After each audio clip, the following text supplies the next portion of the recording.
All right. Greetings, my fellow freedom lovers, sovereign thinkers. This is O3's newest podcast. My name is Craig, transmitting from the beautiful swampy mangroves of South Florida. And today's date, Thursday, March 23rd, 2017. Yeah, I'm going to make this one pretty short. And this really just one just caught my eye, even though it came out like yesterday. And it's mainly about foreign influences,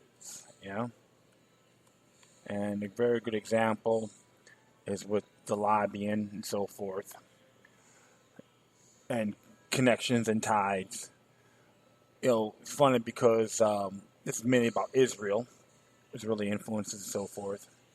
But because some of the folks are involved or dual citizens and all that, it's not going to go here crucifying the people of that nation as a whole. You got a lot of great folks in over there. And it was funny because I think the reason why I decided to do this is mainly with the whole Russian ties with Trump.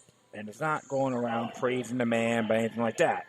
But I see a lot of doublespeak from the butt wipes in Washington, D.C. trying to call him out on it. And they do this, but they say it's okay to talk to our buddies and tell us how to live and think and so forth. So it's just an example, all right? And that's how I have to observe this, including Council of Foreign Relations, Trilateral Commission, etc.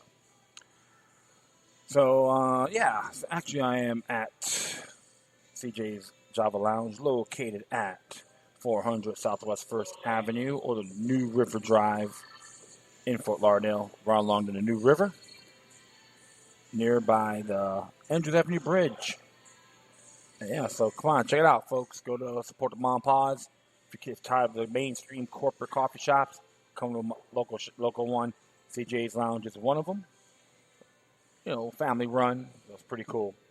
And they put up with me all the time, so I like coming here. You can bring your dogs, pet friendly. All right, so to make that decision, I decided. Let me see here. I'm just going to add a couple of something else on here. No, thank you. But the thing I'll actually be talking about is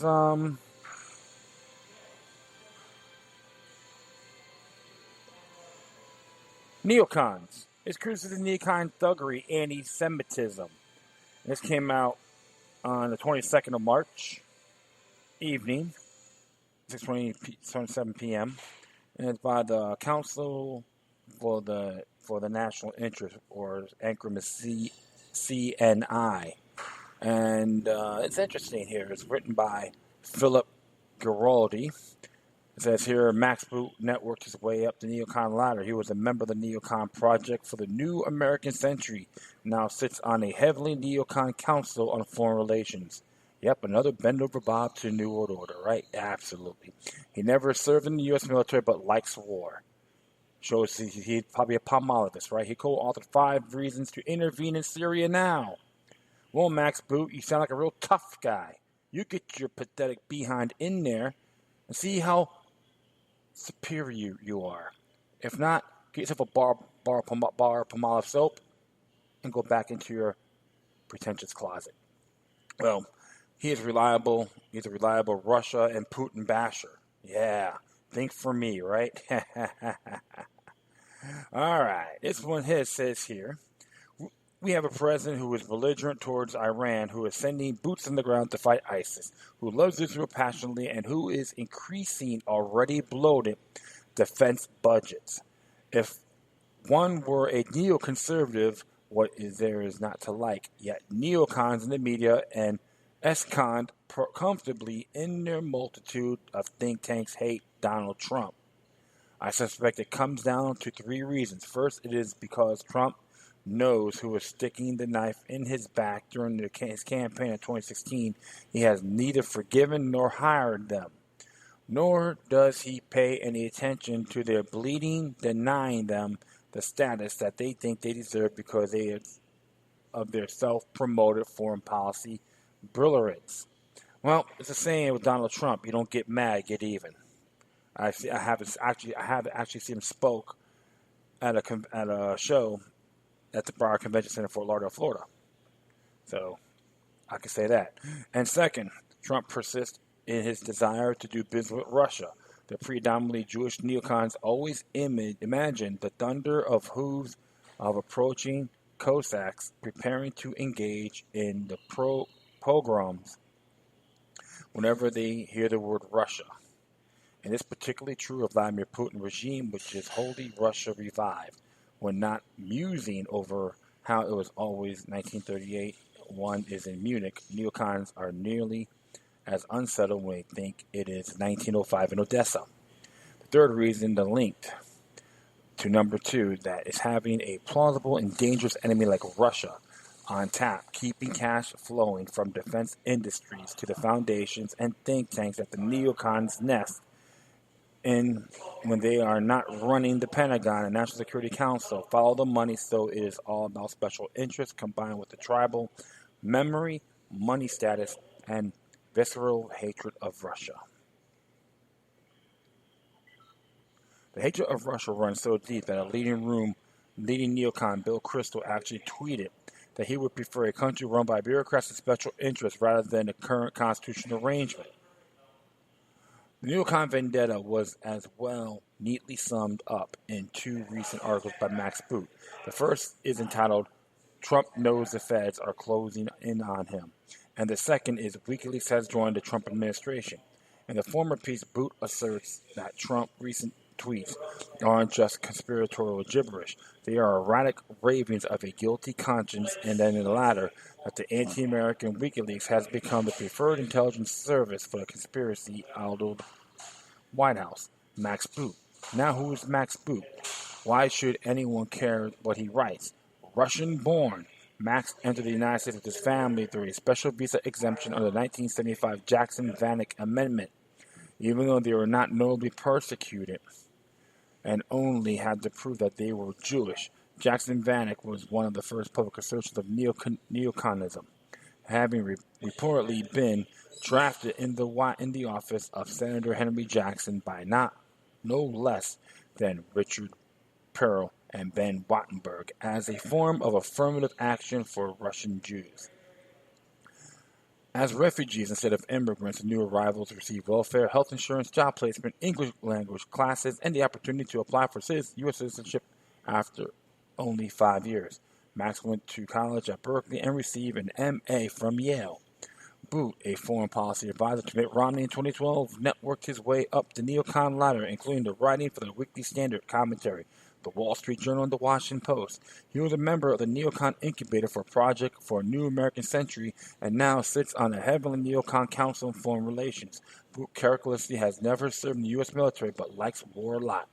In 2012, he co-authored 5 Reasons to Intervene in Syria Now. He's a reliable Russia and Putin basher. Yeah, come on. So go on the front line. See how tough you are, Maxie boy. Max Boot's articles are smears of Donald Trump from top to bottom. The closing in and peace calls for establishment of a special counsel to investigate every aspect of the Trump-Russian relationship. Along the way, it makes its case to come to that conclusion by accepting every single worst-case scenario regarding Trump as true. Yes, Putin was intervening in the presidential election to help Trump, and President Barack Obama could not possibly have interfered with the lawful workings of the FBI. As is always the case, not one shred of evidence is produced to demonstrate that anyone associated with Donald Trump somehow became a Russian useful idiot. But Boot assumes that the White House is now being run out of the Kremlin.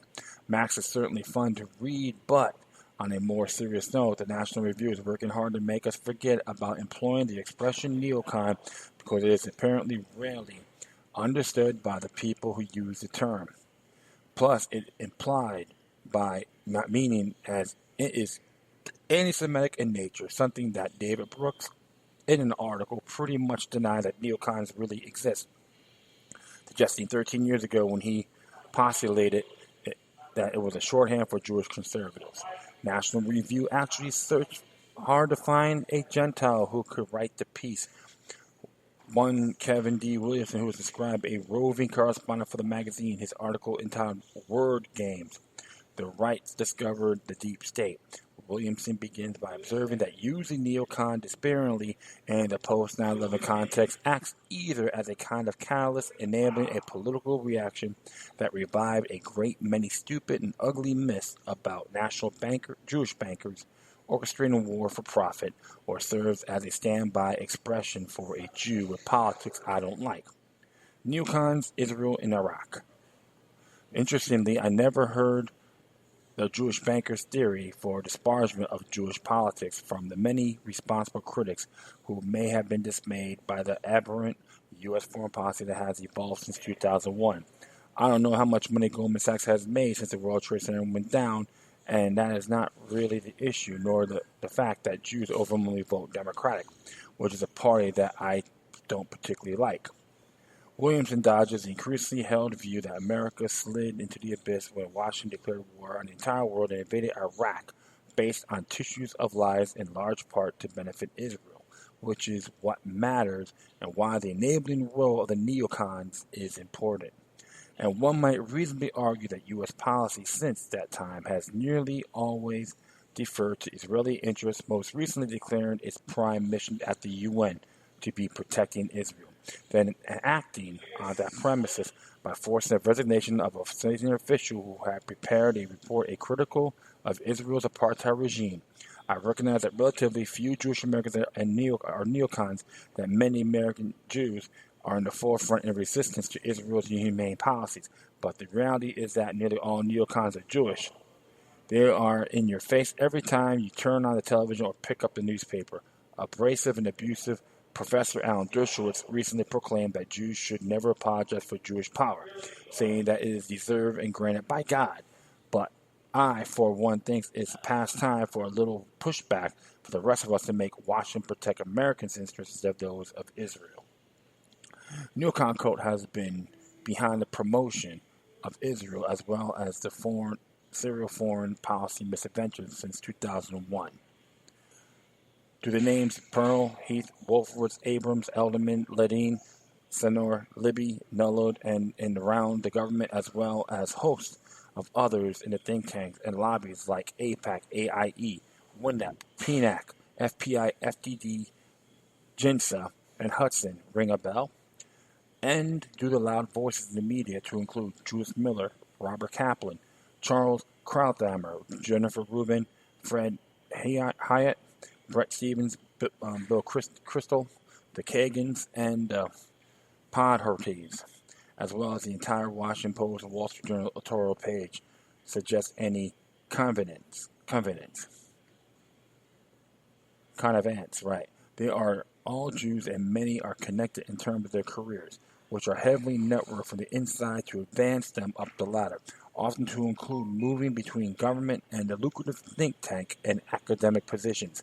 They mostly self-identify as neoconservatives and all share some significant traits, notably extreme dedication to Israel and embrace of the doctrine that the U.S. should not be shy about using military force. So it's interesting to learn from Williamson that they really do not constitute a cohesive group with shared values and interests as well as excellent access to the media and the levers of power.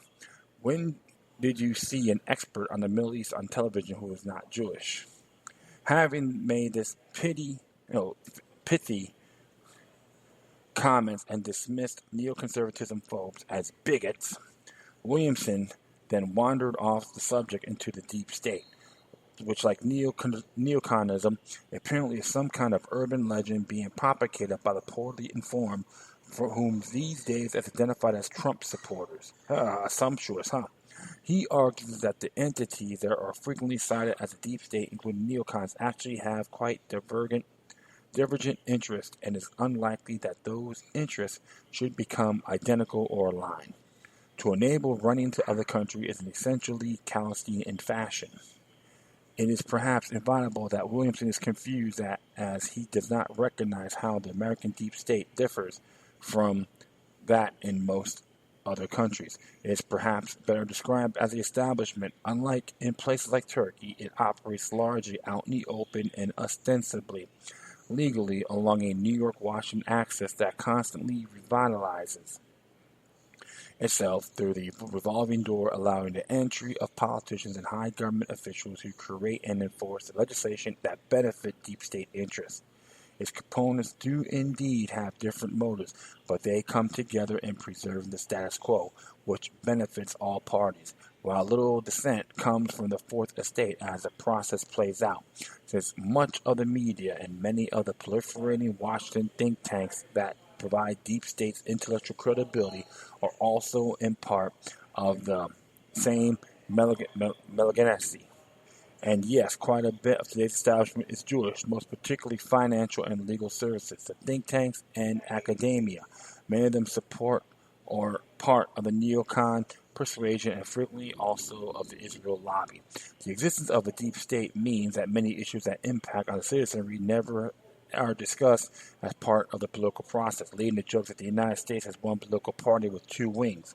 Issues like relationship with Israel through hotly debated by some of the public are never really debated and are dealt by the consensus crafted by the politicians and the media. Significant policies like those relating to war and peace, healthcare, and immigration were rarely serious challenged prior to Trump because there is a broad agreement regarding what the establishment will allow to take place. That is how the deep state operates. Neocons, part of the deep state. When it comes to a foreign and national security policy, the neocons are most definitely an integral part of the deep state, using money and access to politicians to influence what is taking place without anyone seriously challenging their role. They are essentially cog in a system that is completely corrupt. It exists to sell out of the public interest and includes both political parties as well as government officials, and is also it is so successful because it wins no matter who's in power by creating bipartisan supported money pits within the system, monetizing the complete unnecessary and hideous expenses of global war on terror benefits the senior government officials, beltway industries, and financial services that feed it off. Because it is essential to keep the money flowing, the deep state persists in promoting policies that enrich its constituencies, but rather makes no sense to include funding the unending and unwinnable wars currently enjoying a marquee status in Iraq, Syria, Afghanistan, and the gift of $38 billion to Israel. Max Boots spews this kind of bile that is commonly seen or heard when the neocons zeroes in on their enemies. The National Review, meanwhile, provides cover for Max and others by suggesting that only anti-Semites or the demented could possibly have it in for the neoconservatives or be wary of zany concepts like a deep state. Together, they generate the fog that makes it impossible to challenge certain aspects of the status quo. Maybe, just maybe, what Donald Trump has been saying about his predecessors, the deep state-inspired machine nations are true, and just possibly there is a largely Jewish cabal within that deep state. Call it what you will, that works very hard behind the scenes to favor Israel, while also pushing for a state of perpetual war from which it benefits personally. I know that thinking that we Americans are on the receiving end of a vast and very effective conspiracy makes many uneasy, but history has taught us that sometimes our worst nightmares are actually true. And this was originally published by UN's Review, and Phil Gartley is a former CIA case officer and Army intelligence officer, spent 20 years overseas in Europe and the Middle East working terrorism cases. And it goes on. This is what John Jay and George Washington warned us about. Foreign powers, foreign influences trying to manipulate the American people. This is, many of us consider a Jewish criminal network. Not going after the Jewish people as a whole, but they have criminal elements in there like every other group, regardless. These bastards are nothing more than treasonous pieces of garbage, racketeering horror bags based on their actions. In other words, demonize. That's why I'm tired of these clowns. People gotta go to these little pathetic little organizations just like APAC. The idiot don't if the idiot members of the idiot don't like what I say, I don't give them what you think. You can't say I'm anti-Semitic because you have no merit by any means. Max Bruce sounds like a tough man. Throw his ass on the front line. You know, go attack Syria. You go on the front line. Let's see how tough you are, and bring your little crony ass congressmen and all your little criminal minions with you. Yeah, criticizing neocons isn't anti-Semitism. Period. I did a thing on there a while back about Semites. Okay, and Jews are the only Semites out there. I have a feeling a lot of these guys are not even Jewish in Semites in their genes. They're a bunch of ginos. Jew, Judaic, and name only. Plain and simple. John Jay and men like John Jay and George Washington are rolling their graves right now. So I'm definitely going to add a couple of footnotes on here. Phyllis Papers, also by John Jay. It's actually 235. 235 says here, concerning dangers from foreign force and influence. I've read them. He just won the powers of the Senate. So definitely read that. And from Avalon Press, George Washington's farewell address is about foreign influences and political parties. How dangerous they are. All right, so these men have foresight. Regardless of what you think. I don't care about, they had slaves. It doesn't matter anymore. Your small talk's not going to bite around me any. Plain and simple. All right? But that is really it. I just made it real short and sweet today. I thank everyone for listening. Plus, feel free to download and share us throughout your social media networks. If you have any questions, comments, or you want to send me something that's interesting, you can hit me on Facebook, Twitter, Google+, Breaker, iHeartRadio, Tumblr, YouTube, Freedoms Network, Scene.life, or Minds.com. In addition, you can email me at LokiLuck3, which is look at the number 3 at gmail.com. Or if you're into the encryption thing, LokiLuck03 at protonmail.com. And I know I try to put that on my Spreaker page. I don't really have it on there. It is maxed out. That's okay. So send me your love, all right? Okay, my friends, that's all for now. Thank you for your time once again. Plus, always remember that the demoniac resistance is healthy for the soul and can liberate humanity. Until next time, take care of yourselves, keep on spreading the love, and may your guardian spirits be with you.